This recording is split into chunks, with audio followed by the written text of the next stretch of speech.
আমি জায়গা পুনরুদ্ধার করবে বড় করে করতে হবে না, করতে হবে না, এটা কেন শুরু, এই জিনিসটা আপনারা মনে রাখবেন। তো সে কারণেই আজকে ভালো লাগুক মন্দ লাগুক কথাগুলো আমাকে বলতে হবে আমার আগামী পথ চলার জন্য। আপনারা আমাকে ভোট দিচ্ছেন, আমি যদি শুধু আপনাদেরকে সন্তুষ্টির জন্য কেরানীগঞ্জবাসীর সাথে প্রতারণা করি অথবা তাদের চাহিদা মেটাতে ব্যর্থ হই, তাহলে আমি আপনাদের ভোট ফেরত দেব, মানে just I quit from parliament. কেউ আমার সান্ত্বনা দিবেন না, আমি মন্ত্রী হওয়ার জন্য রাজনীতি করি না। আমার যদি কেউ সান্ত্বনা দেন তাহলে আপনারা আমাকে অপমান করেন, আপনারা আমাকে অপমান করেন, কারণ আমি মন্ত্রী হওয়ার জন্য কিন্তু ভোট করি নাই, আমি জনপ্রতিনিধি হওয়ার জন্য ভোট করছি। পার্লামেন্টের সুপ্রিম, সুতরাং each and every parliament include the prime minister and others minister is the equal right,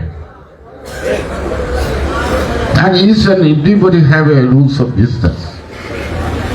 শুধু পার্লামেন্টের মেম্বাররা যা তারও তা এক্সট্রা দায়িত্ব তারা সংবিধানের নিয়ম অনুযায়ী rules of business আছে, they should follow it. Otherwise any parliament can raise the objection in the parliament. Any parliament have a right, সেটা যেই হোক, যেই মন্ত্রী হোক, শুধু মন্ত্রীর একশো দায়িত্ব। It does not mean this mantri above than parliament member within the parliament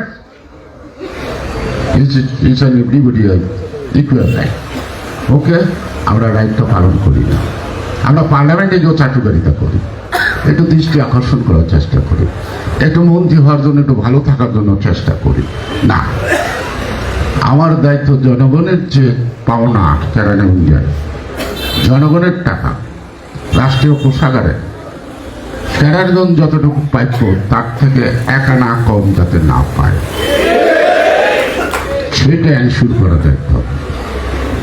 ওকে, আমি প্রশাসনের উপর খবরদারি করব না, প্রশাসনকে বলবো স্বাধীনভাবে সত্যিকার পাওয়ার অর্থে ট্রাই টু বি প্রপিপল, অর্থাৎ পেশাদারিত্ব বজায় রেখে জনগণের যে অধিকার সেই অধিকার প্রতিষ্ঠায় আপনারা সচেতন থাকবেন। আমার কোনো দলীয় নেতা কর্মীকে খুশি করার জন্য আপনারা আইনের বাইরে পথ চলবেন না। যদি এটা আমার চোখে আসে I will raise the litigation in the parliament. আমি নাম ধরে তখন পার্লামেন্টে তার সম্বন্ধে লিটিগেশন আসবে, কারণ I have that right and it is my duty and responsibility to raise any litigation. আমাকে পার্লামেন্টে বলতে হবে, আমি পার্লামেন্টে বলবো, আমি কাউকে ভয় দেখাবো না। আমি তাই জন্য বলবো যে পেশাদারিত্বকে তৈরি করে প্রশাসনকে দলীয় করে হাসিনার যে পরিণতি হয়েছে, এই পরিণতি বিএনপির হোক, এটা কোনো মতেই কাম্য নয়। এই কারণে যার যে পেশা আছে তার পেশাদারিত্বে থাকবে, সরকার তাদেরকে সিকিউর করবে, ভয় পাওয়ার কোনো কারণ নেই। কিন্তু কে বড় বড় মন্ত্রী, কে কত ভালো পার্লামেন্টের শক্তিশালী, তাকে খুশি করার দায়িত্ব প্রশাসনের না। ক্লিয়ার কাট কথা আমার এটার সাথে কোনো রকম এদিক সেদিক হবে না আমার পক্ষ থেকে, এটুকু আমি বলে দিচ্ছি।